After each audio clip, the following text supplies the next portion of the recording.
Meus caríssimos irmãos e irmãs, nós estamos em casa. Sempre quando eu celebro a missa, esta missa, não é, que nós celebramos toda terça-feira, eu me sinto em casa. E como é bom para um padre celebrar na sua casa, na sua família, com a sua família. Minha mãe está aqui, não é?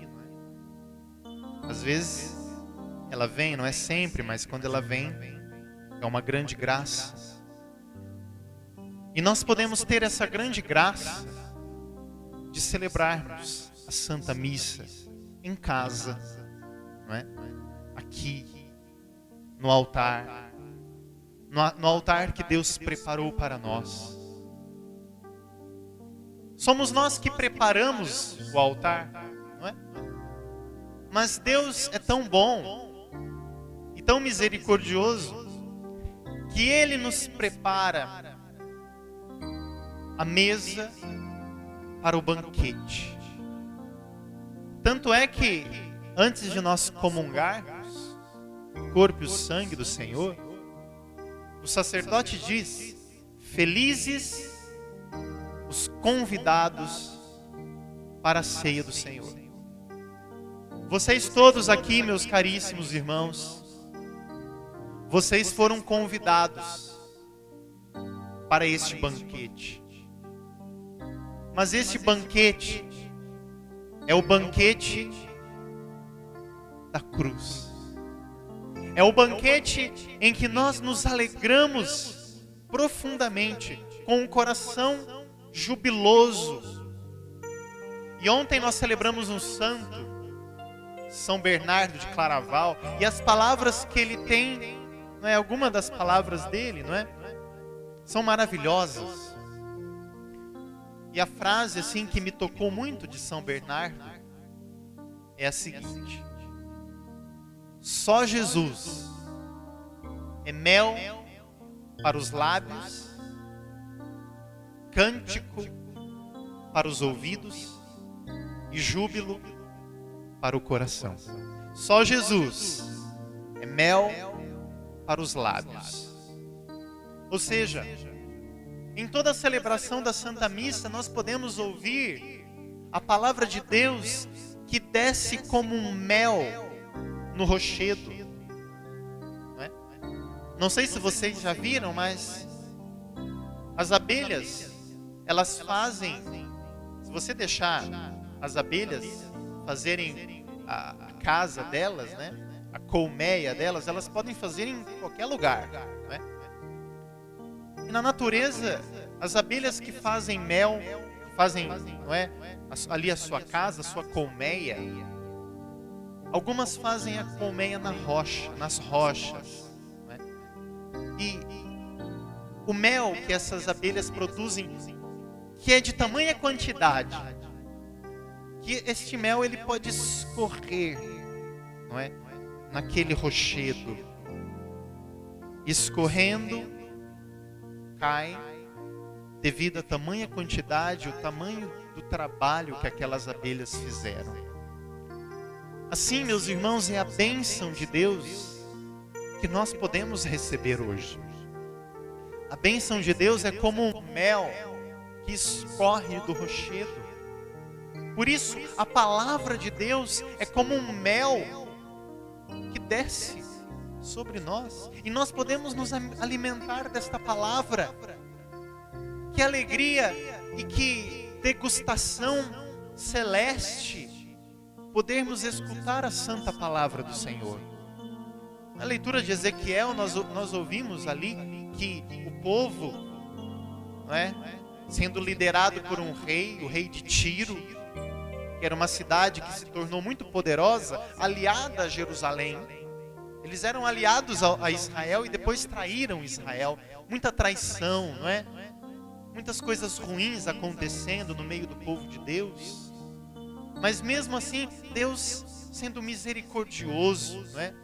Apesar, não é, da infidelidade, apesar do rei querer ser como Deus, apesar do rei querer ser como Deus, Mesmo assim, Deus mostra para o povo, não é? Vou libertar. Perdão. Tu és um homem e não um Deus, mas pensaste ter a mente igual a de um Deus. O que nós ouvimos na primeira leitura, né? Falando do rei de Tiro, que foi um rei que traiu o rei de Israel, não é? Achando que era Deus. Não é? E às vezes nós caímos um pouco nesta tentação, meus caríssimos irmãos. Nós achamos que nós somos Deus, e nós não somos Deus. Nós somos apenas servos. Não é? E isso em todos os lugares. Não somente na igreja, mas também no âmbito civil. Não é? Nós precisamos ter esta subserviência a Deus. O mundo prega coisas muito ruins hoje. Não é? Nós temos assim uma corrente de pensamento de que o homem não precisa de Deus. E nós precisamos ficar atentos a esta corrente de pensamento, não é? Porque o pensamento pode entrar aqui dentro de nós sem nós termos um discernimento das coisas. Porque quando nós vivemos afastados da palavra de Deus, nós de uma certa forma nos afastamos do pensamento que está sobre nós, que é a verdade. Porque a palavra de Deus é a verdade. Jesus no Evangelho disse: conhecereis a verdade, e a verdade vos libertará. Então, quando nós conhecemos esta verdade que nós ouvimos na palavra de Deus, por meio deste mel que desce do rochedo, o mel da palavra que vem nos alimentar, nós mudamos a nossa mentalidade. Nós deixamos de acreditar, não é, em nós mesmos, em nosso potencial, naquilo que nós podemos fazer, não é? Nós deixamos esta mentalidade mundana, esta mentalidade pagã de lado, e deixamos Deus agir em nós. Deixamos Deus ser Deus. Eu lembro quando eu estudava, não é? Eu continuo estudando, mas quando eu ainda estava na filosofia, tinha uma professora, não é, que nos abriu muito a mente. E ela dizia assim para nós: é preciso deixar Deus ser Deus. O que acontece conosco é que às vezes nós queremos nos colocar no lugar de Deus, não é? Às vezes nós queremos nos colocar no lugar de Deus, e assim nós vamos nos afastando e não deixamos Deus ser Deus. Vejam, meus irmãos, é preciso deixar Deus ser Deus. É preciso deixar que Ele seja o Senhor. Nós não somos senhores.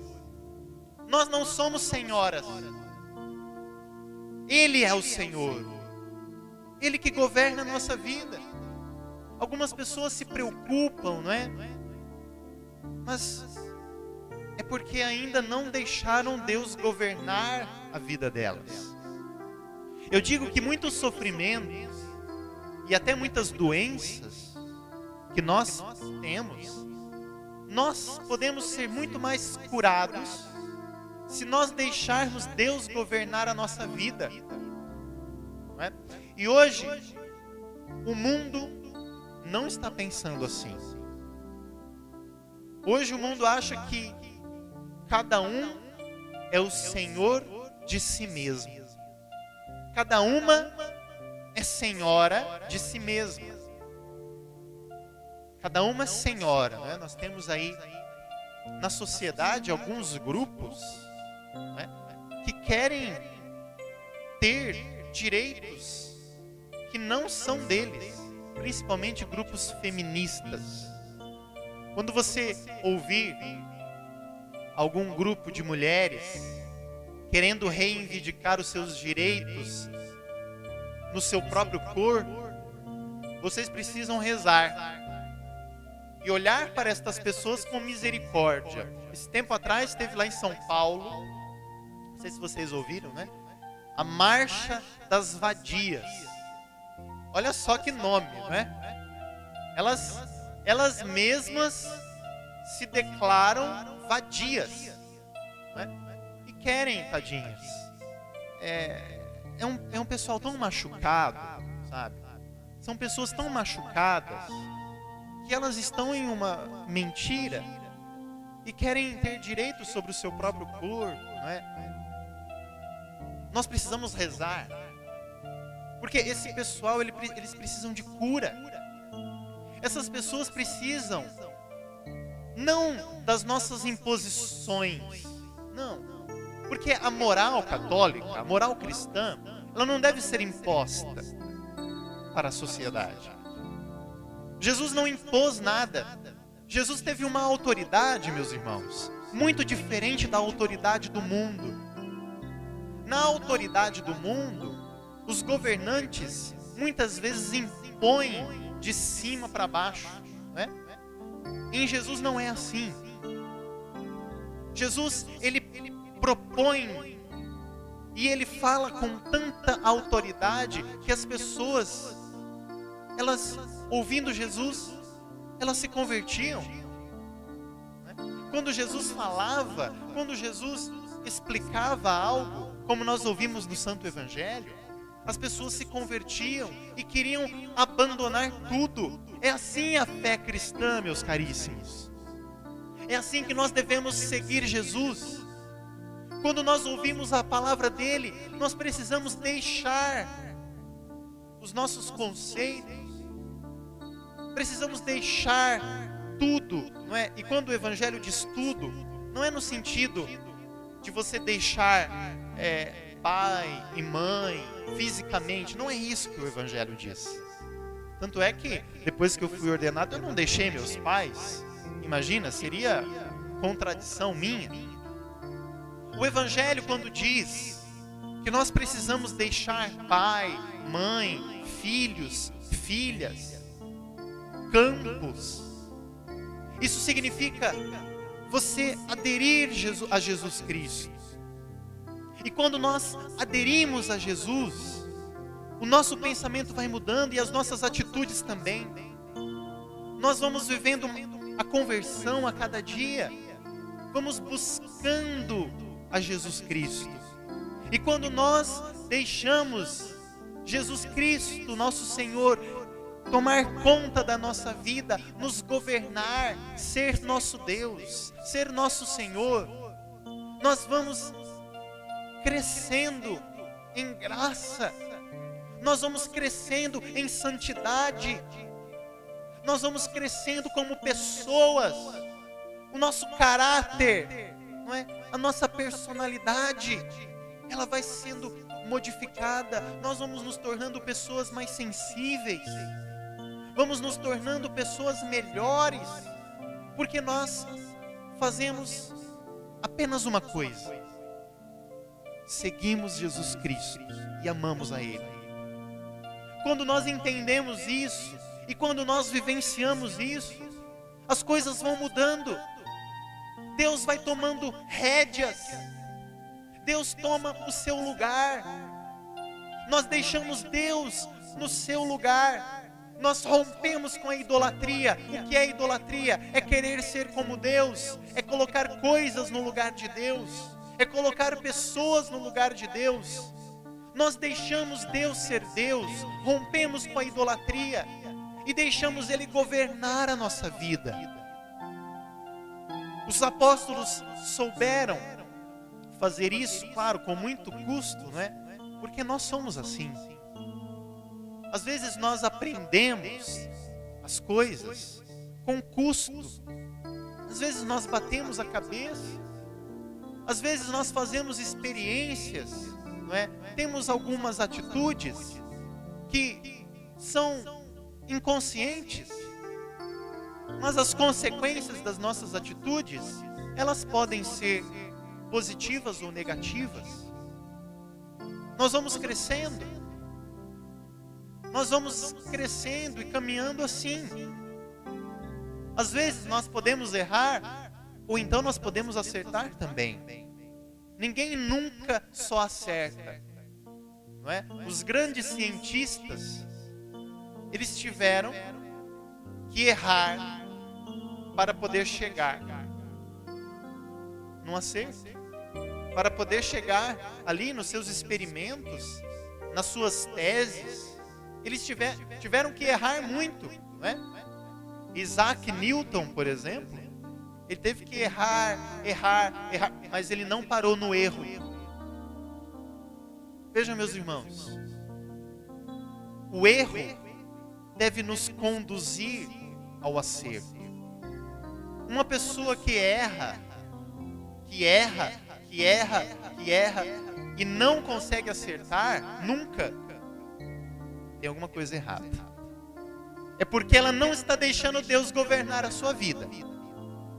Eu tenho certeza, mesmo diante das nossas limitações, mesmo sendo falhos em muitos aspectos, mesmo sendo limitados e fáceis de cair, mesmo tendo as nossas quedas, eu tenho certeza, porque esta certeza a palavra de Deus nos dá.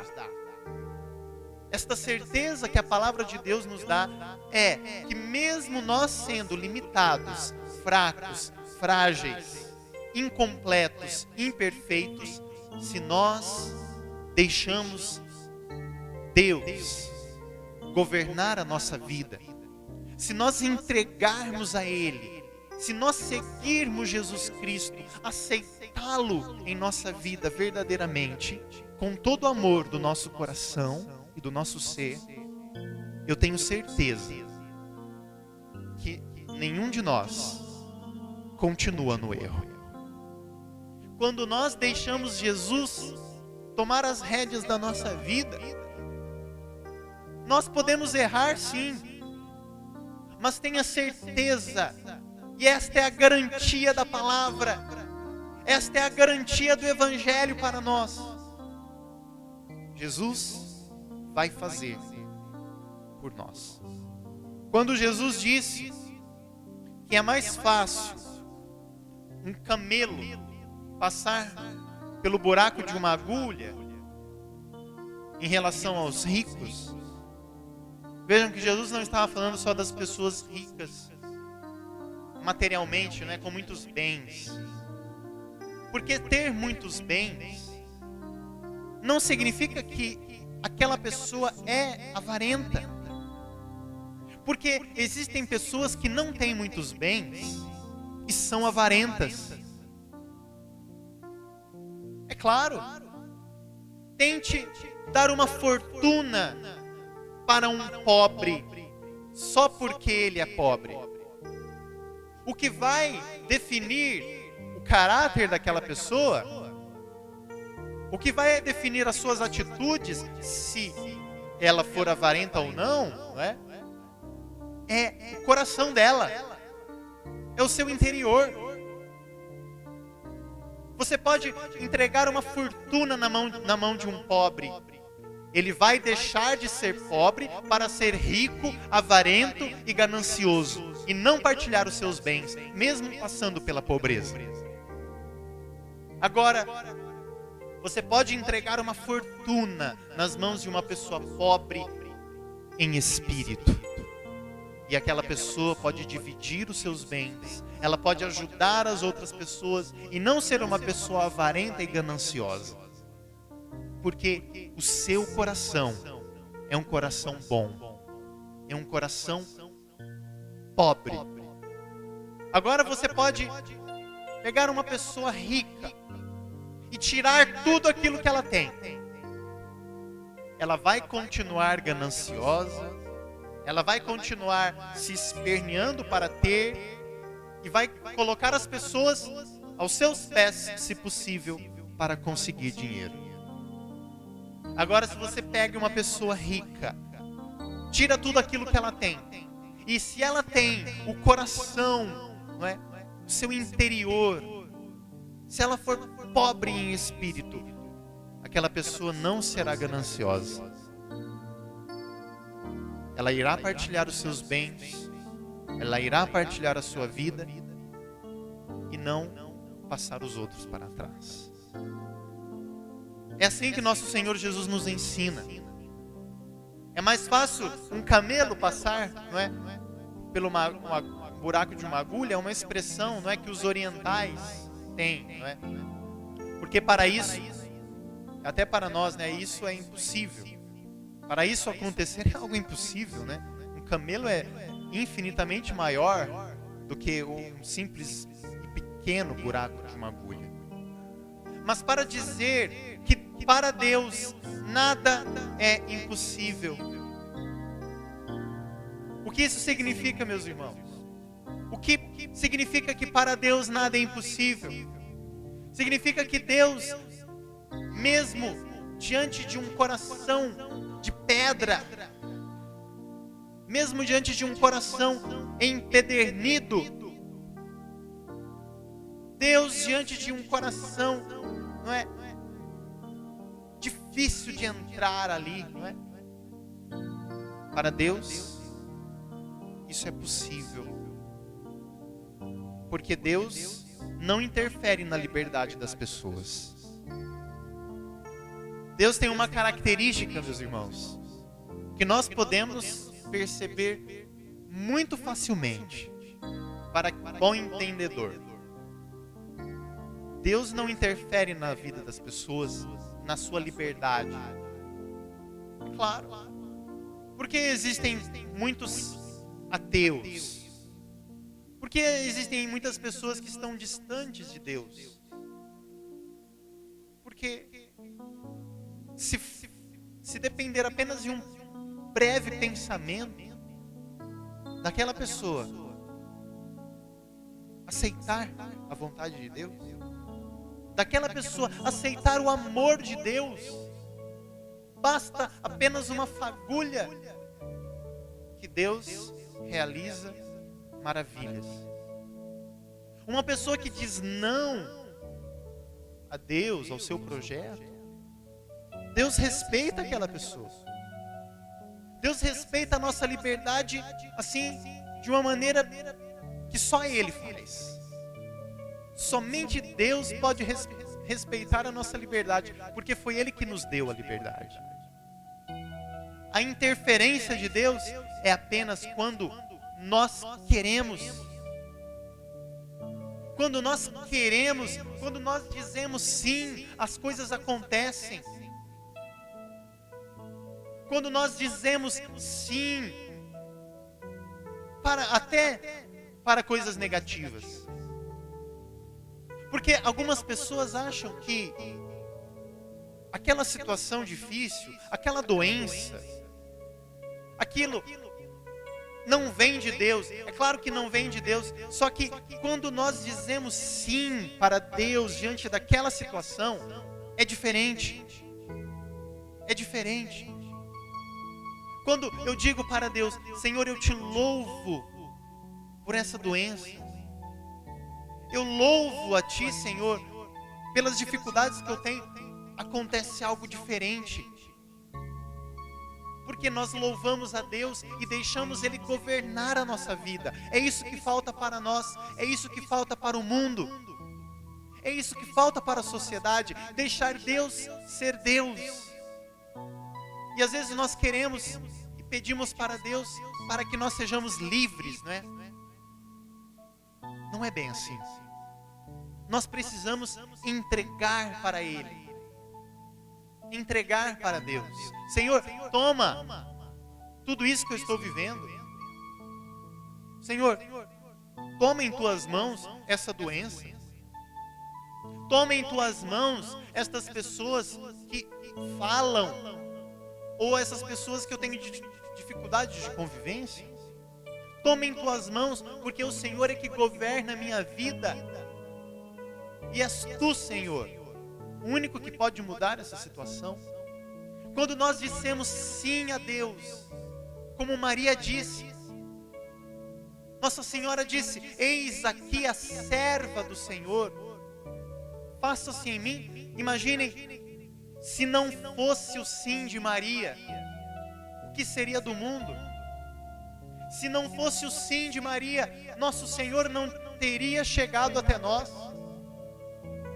Mas Maria disse sim a Deus. É preciso dizer sim a Deus, no pensamento, no coração. na alma. Dizer sim a Deus.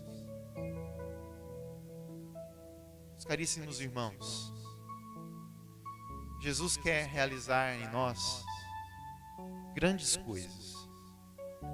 A palavra que nós ouvimos quer nos transformar.